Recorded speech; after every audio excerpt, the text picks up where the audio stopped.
Sejam muito bem-vindos a mais uma análise clínica aprofundada. O nosso tema de hoje pede uma abordagem bem objetiva, sabe? Mas também cheia de empatia. Afinal, a gente está falando de uma condição que mexe diretamente com o dia a dia, com a mobilidade e com a independência de muita gente. O foco aqui é a artrose do joelho, ou osteoartrite, como a literatura gosta de chamar.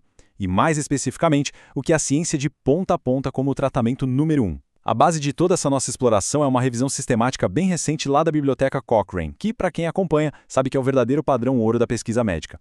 O nosso objetivo hoje é simplesmente traduzir esses dados complexos em algo super claro. Para quem busca informação direto da fonte, está no lugar certo. 654 milhões. É isso mesmo. Esse é o número estimado de pessoas afetadas pela artrose do joelho no mundo inteiro. É um dado simplesmente estarrecedor, né? Representa mais ou menos 23% de toda a população global com mais de 40 anos. É absolutamente crucial ter esse número em mente com todo o peso que ele carrega. Ele meio que valida a dor e aquela restrição física chata que tanta gente enfrenta. A gente não está falando de um probleminha isolado. É uma verdadeira crise em escala global e, por isso mesmo, exige soluções baseadas em evidências muito sólidas. Para dar conta dessa montanha de dados clínicos, a nossa análise vai seguir um roteirinho bem lógico. Primeiro, a gente entende o problema da artrose. Depois, vamos repensar o diagnóstico. Aí entramos no poder do exercício. Analisamos as evidências puras e, para fechar, apontamos o caminho a seguir. Vamos lá! Ponto número 1. O problema da artrose. Para começar a desmistificar tudo isso, a gente precisa literalmente olhar para o interior da articulação afetada. A definição clínica mais atualizada abre muito a cabeça da gente. A artrose vai muito, mas muito além daquele papo de ser um simples desgaste mecânico. A osteoartrite afeta absolutamente todos os tecidos da articulação sinovial.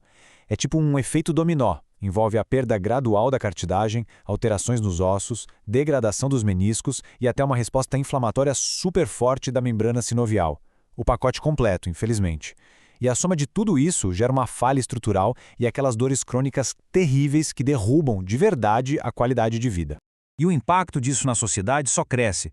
Só para ter uma ideia da gravidade, os dados mostram que a artrose causou um aumento impressionante de 63% nos anos vividos com incapacidade, isso entre 1992 e 2016. Hoje, já é a 15ª maior causa de incapacidade no mundo.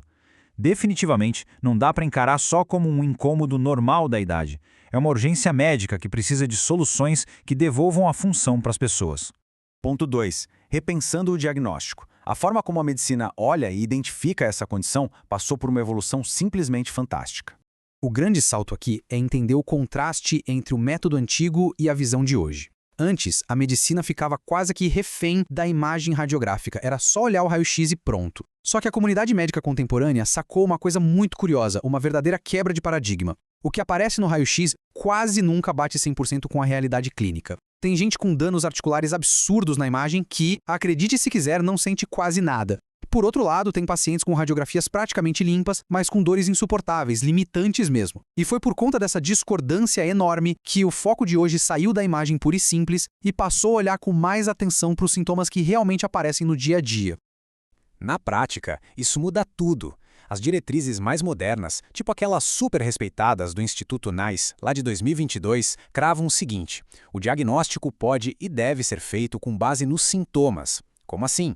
Bem, os critérios principais são ter 45 anos de idade ou mais, relatar aquela dor chata na articulação bem na hora da atividade física e, muito importante, não apresentar rigidez articular de manhã cedo ou, se tiver, que ela dure ali menos de meia horinha. Essa mudança é um alívio, porque tira aquela dependência cega da máquina de exame de imagem e foca no que realmente importa, a experiência real do movimento e da dor de cada um. Agora chegamos na nossa terceira parte, o poder do exercício. E aqui a conversa fica boa, porque a gente sai da parte do problema e foca direto na solução, no manejo mais ativo e moderno. Aquela mega revisão sistemática que comentei no início avaliou com lupa vários tipos de intervenção física. E a melhor notícia de todas é a enorme variedade de opções. Eles analisaram desde exercícios de fortalecimento direcionados, que são um clássico, até treinos de equilíbrio e propriocepção para estabilidade. Analisaram também treino em circuito, a velha e boa bicicleta e protocolos de alongamento. O recado que fica é claríssimo. O tratamento não é uma receitinha de bolo engessada. Ele é incrivelmente adaptável. Não importa se a pessoa nunca pisou numa academia ou se já é ativa, sempre vai ter uma modalidade estruturada capaz de proteger e melhorar essa articulação. E não é só o tipo de exercício que é flexível. O ambiente também conta. As evidências científicas confirmam que essas abordagens são super versáteis. A gente está falando desde programas bem práticos para fazer na sala de casa, no seu próprio ritmo, até aquelas sessões mais intensas e com supervisão profissional dentro de uma clínica de reabilitação. É exatamente essa flexibilidade que faz o tratamento através do movimento ser algo tão democrático e acessível, se encaixando perfeitamente em diferentes rotinas e realidades. Parte 4. Analisando as evidências. Chegou aquela hora de fundamentar toda essa conversa nos dados puros, caindo de cabeça na força da revisão Cochrane. Na pesquisa médica, o chamado gráfico de floresta, ou forest plot, é literalmente o coração da evidência. O que ele faz é agrupar os resultados de dezenas de ensaios controlados. E o mais fascinante é que a matemática desses estudos combinados não mente. Ela comprova estatisticamente que se exercitar favorece sim, e de forma bem significativa, uma melhora praticamente imediata na qualidade de vida. É, sem tirar nem pôr, a visualização matemática de um tratamento que funciona de verdade. Traduzindo esses números frios para a nossa vida real, para a dimensão humana mesmo, os benefícios da pesquisa trazem muita esperança. Os estudos batem o martelo dizendo que o exercício reduz de cara a gravidade da dor no joelho. Além disso, promove uma melhora muito forte na função física, que, em bom português, significa resgatar a facilidade de realizar aquelas tarefas comuns do dia a dia, sabe? Subir uma escada, levantar do sofá. E o somatório dessas pequenas vitórias é o que a gente chama de um aumento gigantesco na qualidade de vida global, devolvendo a independência para quem está convivendo com a dor. E, finalmente, o nosso ponto 5, o caminho a seguir. Com todas essas peças do quebra-cabeça montadas, o que a gente tira de lição prática de toda essa literatura? O grande resumo de todo esse rigor médico soa quase como uma libertação daquelas ideias mais antigas e um pouco fatalistas, sabe? O consenso atual bate o pé em afastar de vez aquela dependência passiva e assustadora das imagens de raio-x. No lugar disso, a medicina de hoje abraça com força o manejo ativo, focado 100% em reduzir os sintomas no dia a dia por meio do movimento constante. A ciência é clara, a nossa função física, a forma como o corpo se move e responde, é infinitamente mais importante do que qualquer aparência estrutural que apareça num exame impresso. Então, diante de uma quantidade tão vasta de dados sobre a incrível capacidade que o nosso corpo tem de se recuperar, os velhos paradigmas simplesmente ficam no passado. A fisiologia reage de um jeito profundo e positivo quando existe um estímulo direcionado.